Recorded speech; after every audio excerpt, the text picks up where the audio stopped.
जिंदगी ने भी सिखाया, हर जीत लौट नहीं होती, खामोशी के लम्हे दिल को सांस लेने देते हैं। सफर में थक कर रुक जाना हार नहीं होती,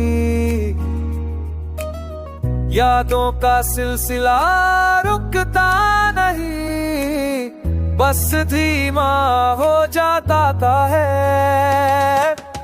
दिल के कुछ जख्म वक्त के साथ आदत बन जाते हैं।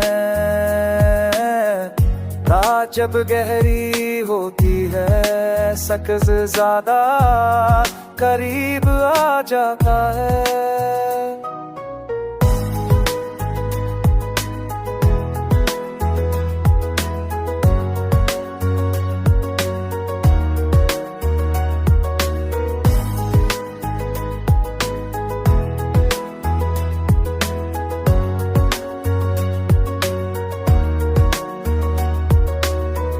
जिंदगी के कुछ लम्हे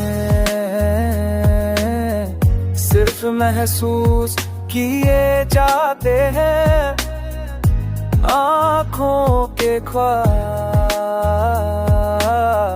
दिल की जबान बोलते हैं। सफर के कदम धीरे हो तो रास्ता साफ दिखता है। खामोशी का बोझ हर कोई नहीं उठा सकता,